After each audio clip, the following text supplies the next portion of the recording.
एक अघोरी शमशान घाट में बैठा हुआ कुछ मंत्र बुदबुदाते हुए खून की आहुति हवन कुंड में डाल रहा था।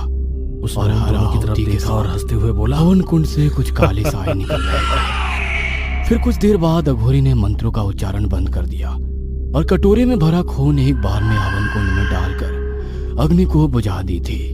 लेकिन इससे पहले आग ठंडी हो पाती, अघोरी ने हवन कुंड में हाथ डालकर उसमें से राख निकाली और उससे एक गुड़िया बनाने में लग गया।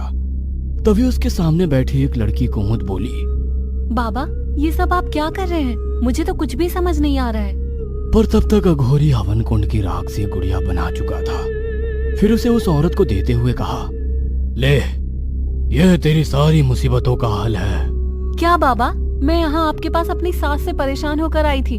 मैंने आपको अपनी शादी के सारे गहने भी दे दिए और बदले में आप मुझे ये राख की गुड़िया दे रहे हो। लाखों रुपए की एक राख की गुड़िया। अघोरी भी समझ गया था कि कुमुद को अभी उस गुड़िया की शक्तियों का अंदाजा नहीं हुआ है, इसलिए उसने तुरंत ही कुमुद के सिर से एक बाल तोड़कर उस गुड़िया के पास लपेट दिया और आहिस्ता से उस गुड़िया की गर्दन हल्की सी दबाई ही थी कि इतने में ही कुमुद का दम घुटने लगा था। वह एक एक सांस के लिए तड़पने लगी थी और तड़पते हुए अघोरी को यह सब करने से रोकने का इशारा कर रही थी, पर अघोरी तो उसे तड़पता देखकर हंस रहा था।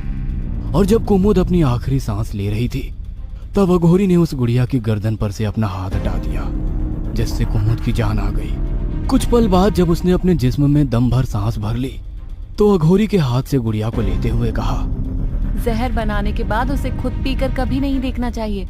वो क्या है ना, फिर आदमी उसे किसी को पिलाने लायक नहीं रहता है। कुमुद की बात सुनकर अघोरी एक बार फिर से मुस्कुराते हुए बोला, मेरा आखिरी इनाम।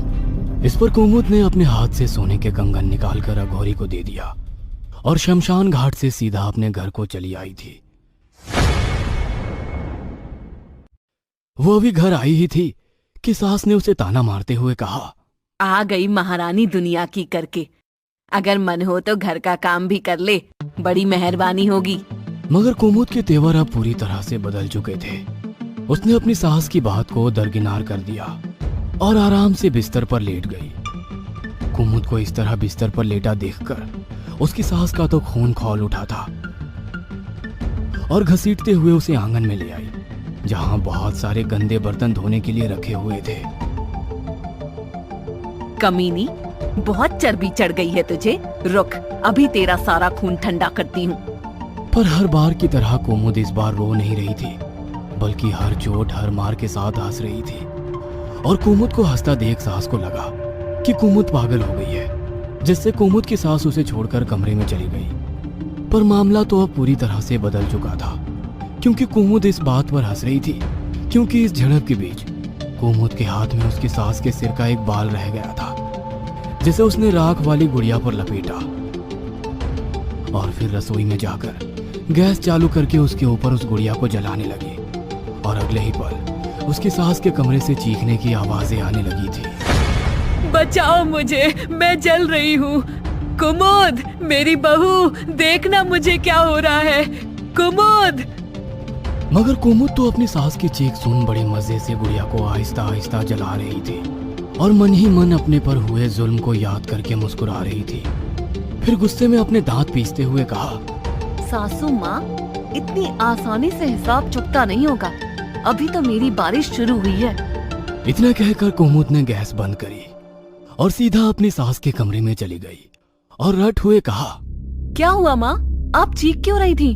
सब कुछ ठीक तो है? देखना कुमुद, पता नहीं मुझे ऐसा लग रहा है जैसे मैं जल रही हूँ। पर आप तो बिल्कुल ठीक है माँ, कहीं कुछ जलने का निशान भी नहीं है, ना ही कमरे से कुछ जलने की बदबू आ रही है। कुमुद की बात सुनकर सास ने भी जब अपने आप को देखा तो वो भी हैरान थी। और इस दिन के बाद से जो ये सिलसिला शुरू हुआ, उसने पूरे घर का नक्शा ही बदल दिया।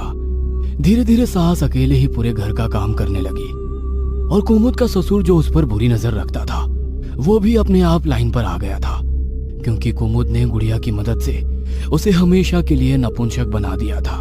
धीरे धीरे पूरे मोहल्ले में भी इस बात के चर्चे होने लगे थे कि कुमुद एक डायन है, पर किसी की भी हिम्मत नहीं हो रही थी कि कोई सामने से जाकर उसके मुंह पर कुछ बोल सके।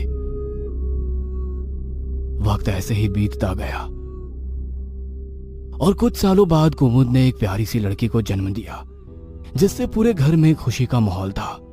और कुमुद की सास तो उसकी बेटी को दिन भर अपनी गोद में रखकर कुमुद के कमरे में ही उसे खिलाती रहती। पर वो कहते हैं ना, बेटियां बहुत जल्दी बड़ी हो जाती है। और देखते ही देखते कुमुद की बेटी शायरा 3 साल की हो गई।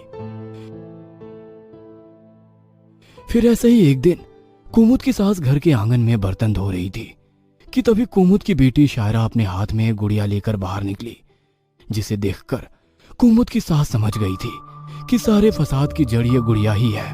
उसने तुरंत ही शायरा के हाथ से वो गुड़िया अपने कब्जे में ले ली और उसे धक्का देकर खुद से दूर धकेल दिया। कुमुद भी खिड़की से ये सब होता देख रही थी। माँ, कितनी बार कहा है, अगर शायरा रोए तो सब काम छोड़कर पहले उसे चुप कराइए, मगर आप हैं कि।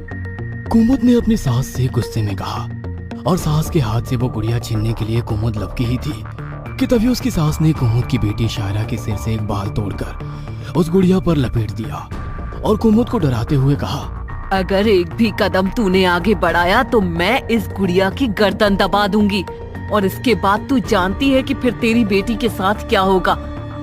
इतना कहकर कुमुद की सास ने उस राख वाली गुड़िया की गर्दन पर उंगली फेरी ही थी कि अगले ही पल कुमुद की 3 साल की बच्ची अपनी गर्दन पकड़कर अपनी माँ को देख रोने लगी थी।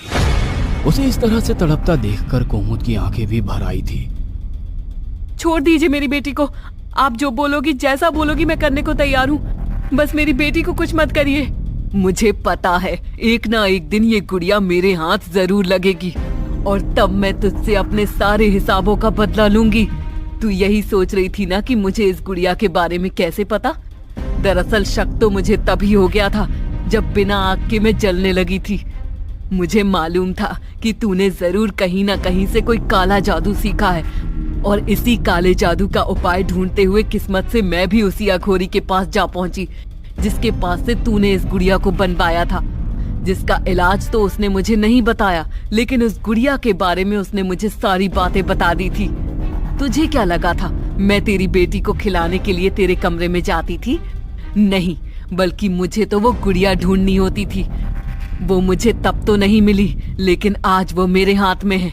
चल जल्दी से अब अपने सिर का एक बाल तोड़ कर दे, वरना मैं तेरी बेटी का सर उसके धड़ से अलग कर दूंगी। नहीं नहीं, मेरी बेटी को कुछ मत करना, मैं तुम्हें अपना सर का बाल देती हूँ। इतना कहकर कुमुद ने अपनी गर्दन के पीछे से एक बाल तोड़कर अपनी सास को दे दिया, और उसकी सास ने भी तुरंत ही उसकी बेटी का बाल हटाकर कुमुद का बाल गुड़िया पर लपेट दिया था, और उस गुड़िया का सिर धड़ से अलग करने से पहले बोली, तेरे साथ मैंने जो कुछ भी किया उसका मुझे कोई दुख नहीं है, पर तूने मेरे साथ जो किया उसका बदला मैं लेकर रहूंगी। ले मर अब। ये कुमुद की सास के आखिरी शब्द थे, क्योंकि जैसे ही उसने गुड़िया का सिर धड़ से अलग किया, उसका खुद का सिर भी धड़ से अलग हो गया था। अपनी सास को एकदम से मरते ही कुमुद ने तुरंत ही एक हाथ में अपनी बेटी और दूसरे हाथ में राख की गुड़िया को उठा लिया और चुपचाप से अपने कमरे में चली गई। दरअसल कुमुद को पता था कि एक ना एक दिन उसकी सास उसका ये राज जरूर जान जाएगी, और अगर किसी तरह ये गुड़िया भी उसके हाथ लग गई तो उसका खेल खत्म हो जाएगा। इसलिए उसने घर का सारा काम अपनी सास को तो थमा दिया था, लेकिन घर में झाड़ू वो खुद ही लगाती थी, जिससे कचरे के साथ साथ कुमुद को सभी लोगों के बाल भी मिलते थे। और इतने सालों में उसके पास अपनी सास के बहुत बाल इकट्ठे हो गए थे, जिन्हें वो अपनी गर्दन के पीछे चिपकाकर हमेशा अपने साथ ही रखती थी। और इतने सालों की मेहनत ने आज उसे मरने से बचा लिया था। दोस्तों, आज की हमारी कहानी छत्तीसगढ़ की एक सच्ची घटना से प्रेरित है, जिसमें एक बहू ने अपने ऊपर हो रहे डोमेस्टिक वायलेंस से बचने के लिए काला जादू सीखा था, पर किसी कारण से उसने अपनी ही जान ले ली। आपको हमारी कहानी अच्छी लगी हो तो बेल आइकन दबाकर हमारे चैनल को